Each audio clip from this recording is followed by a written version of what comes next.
এই আওয়ামী লীগ সরকারকে যারা গাইড করেছে, সাংবাদিক কারা? সাংবাদিক যেগুলো ছিল সেগুলো ছিল দালাল। এখন তো অনেক সাংবাদিককে বাদ দেওয়া হচ্ছে। তাদের তাদের যে পাস ছিল সেই পাসগুলো তাদেরকে সিজ করছে এবং অনেকে তো পলায়ে আছেন, অনেকে তো পালিয়ে গেছেন, কেউ অ্যারেস্ট হচ্ছেন। মৃধা ভাই, আমি আপনাকে বলি, বাংলাদেশের যে সাংবাদিক যেগুলা, এগুলা দালাল না, এগুলা দালালের দালাল, দালালের বাপ এগুলা।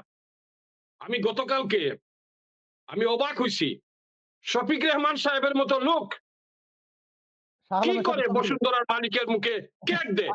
শাহ আলমের সাথে তিনি ছবি তুলেন। এটা অনেক সমালোচনা হয়েছেন। অনেক না না, ছবি না তো মৃধা ভাই, উনি বক্তৃতায় বলতেছে যে এই শাহ আলমের মতো ব্যবসায়ী না হলে নাকি বাংলাদেশ অচল, ইন্ডিয়ার সাথে নাকি আমাদের অনেক সম্পর্ক উনি করে দিবে। 91 ইয়ার্স ওল্ড শফিক রেহমান সাহেব, আপনি লন্ডনে ছিলেন, লন্ডনে থাকতেন, আপনার ছাওয়া পাওয়ার কি আছে ভাই? আপনার সামনে কালকে কারিনা কাপুরকে নিয়ে দিলে আপনি কিছু করতে পারবেন? পারবেন না। আপনি লোভ সামলাইতে পারেন না।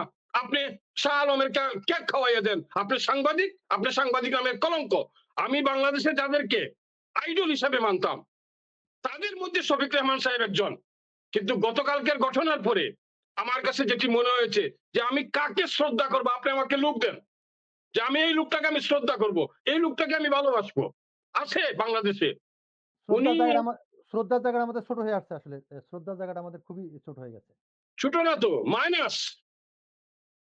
আপনি গাপ্পার ভাইয়ের বিরুদ্ধে, আপনি লন্ডনে ছিলেন, গাপ্পার ভাইয়ের বিরুদ্ধে অনেক অভিযোগ শুনেছি, হুম। কিন্তু গাপ্পার ভাই তো কোনোদিন এই শাহ আলমের মতো ব্যক্তির মুখে কেক তুলে দেয় নাই।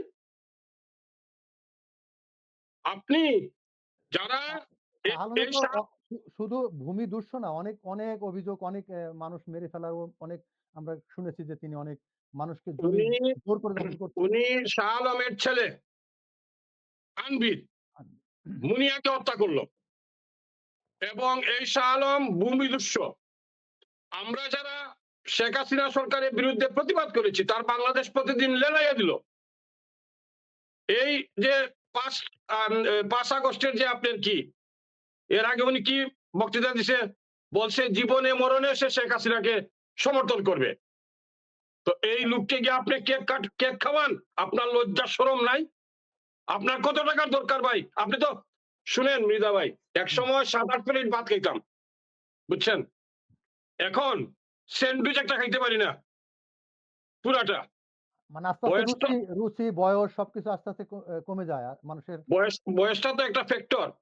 শফিক রেহমান সাহেব আছেন এখন এক্সটেনশন লাইফে, তাই না?